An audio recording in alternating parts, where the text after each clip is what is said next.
Yep. Leonardo da Vinci famously said, God will sell you all things at the price of labor. What he was trying to convey is that all the byproducts of life have a cost. They require effort, they require dedication. You cannot have success without suffering. You cannot have winning without effort and without dedication. God will sell you all things at the price of labor. You want to be successful? You're going to have to work for it. You want a good relationship with your spouse? You're going to have to work for it. You want a good physique? You want good health? You're going to have to work for it. But it's easily available to those individuals that input the right amount of effort and energy in order to accomplish their dreams. Once you've determined what you want and where you want to go, you need to input the necessary amount of energy in order to get there. If you want to go from point A to point B in a car, you got to drive. The motor's got to crank up and it's got to go. In the same way, it applies to our life. If you want to achieve success, you're going to have to pay the price. And it won't be cheap. It'll be tireless nights, long days, empty bank accounts, depressing thoughts, isolation, loneliness, tribulation, heartaches, headaches, and a lot of pain. But on the other side of pain is pleasure. On the other side of pain is success. And if you understand that and you have that as the beacon in the forefront of your life, well, work becomes more bearable. The journey becomes more enjoyable because you understand that in due time, you will sow, and in due time, you will reap.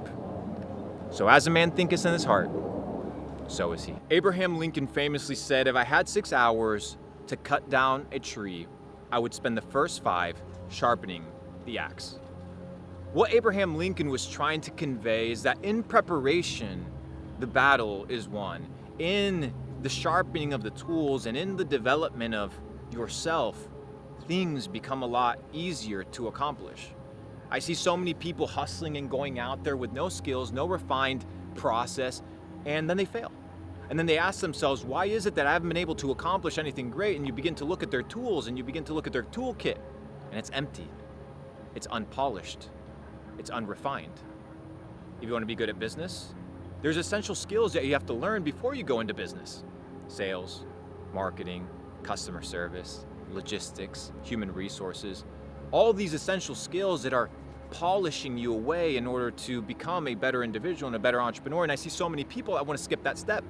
They just think that it's the hustle and it's the grind and it's the hustling 24/7 that's going to get you to the top. But I see a couple people make a few strategic moves and they make it to the top. Why? Because they prepared.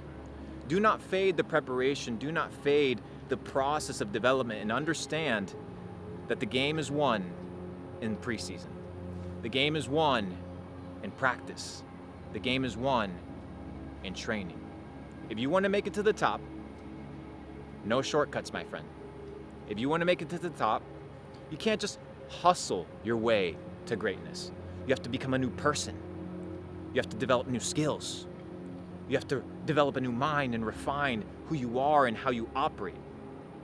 If you look at a billionaire, they're not the same person they used to be when they just got started.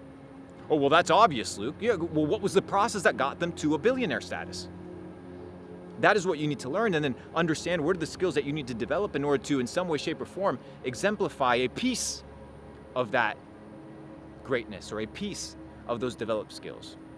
If you want to become a highly proficient athlete, you're going to have to put in the hours.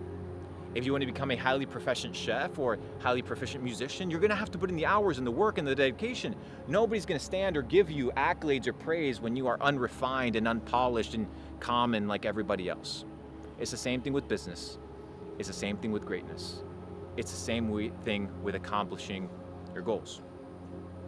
Like I said, Abraham Lincoln said if he had 6 hours to cut down a tree, he would spend the first 5 sharpening the axe. And in those first 5 hours, you're going to feel like it's unproductive. You're going to feel like you're wasting your time. But then when you slice the tree, you're going to be like, whoa. People were telling me that I just had to grind and hustle and just try and chop this thing down, and it wasn't working. But in the process of self-development, in the process of refinement, in the process of polishing, yourself, things become easier. If it's hard today, through repetition and through effort, it'll get easier tomorrow. In that process of iteration and iteration and polishing and polishing and refining and refining and sharpening will lead you to become a better entrepreneur, a better individual, a better person altogether. Sharpen the axe, elevate yourself, and understand that you're not being unproductive. You're not being a person that's wasting time by developing valuable skills. You're becoming a powerful individual that eventually will wield these skills to live a life of their dreams. There's a verse in the Bible that says, "As a man thinketh in his heart, so is he." Your thoughts lead to actions. Actions determine habits. Habits determine patterns of behavior. And your behavior determines the outcome of your life. So let me ask you today, what is it that you think about yourself? When you look in the mirror, do you think positively about yourself, about your life, about your outcome, about your future? Or is it negative? Is it always pessimistic? Because as you think, so you become. So if you think that you're always gonna have bad opportunities, or that the successful person around you, they come from daddy's money, or that everything is luck and that you just happen to be unlucky, well, you're merely projecting that into your future and into the rest of your life. So as a man thinketh in his heart, so is he, means that it all starts here. And if you can control what you input into your mind and what you believe about yourself, then that will translate to your actions. And if that can translate into your actions, it'll translate into your behavior, and that behavior will translate into your lifestyle. If you want to change your life, change your mind. Don't allow the feeble losers to dictate through their lack of belief and through their insecurities what it means to become great, or what it means to develop a complete mind, or to develop a beautiful life. Carve your own path, determine your own lane, become the master of your soul, become the master of your destiny, and understand that if you can just be positive, if you can talk well about yourself, if you can, through the negativity and through the chaos, continue to be positive and continue to elevate, through time, that will manifest through action, and it'll change your life.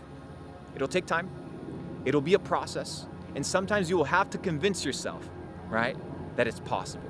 But I am a testament that you can come from nothing and build a beautiful life, that you can go from zero to hero, from peasant to king, if you change the way that you think. And if you don't know how to change the way that you think, begin to digest new information. Stay away from the haters, stay away from the losers, stay away from the people with weak minds and weak mentalities, and find those people that empower you. Find those people, elevate your spirit and your soul, and understand that your potential, my friend, is limitless. You, my friend, are limitless, but you must believe. And if you can believe, all things are possible. Insecure people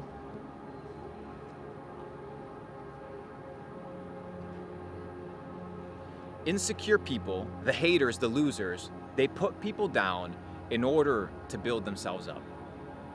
Every now and then, not often, I see a comment. It's usually a fat fuck, a loser, that has something to say about my life, my journey, my opinions, my thoughts. I go to their profile, I evaluate their life, and they're broke. I wouldn't want to be anywhere near them. I wouldn't want to have any sort of traits that they inhibit.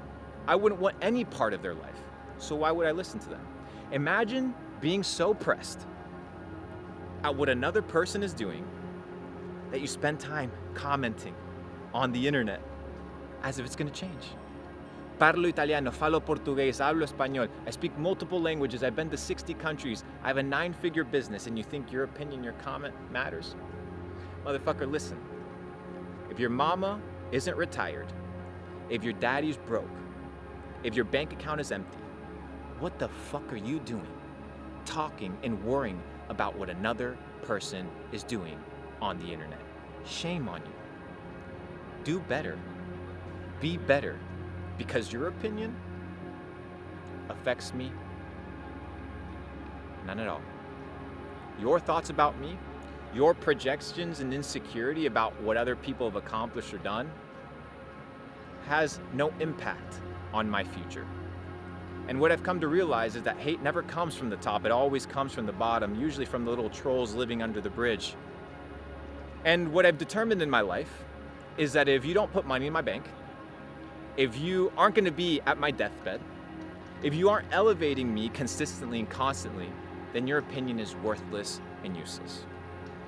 If you have no money, if your health is terrible, if your mama isn't retired, and if your daddy isn't taken care of, shame on you.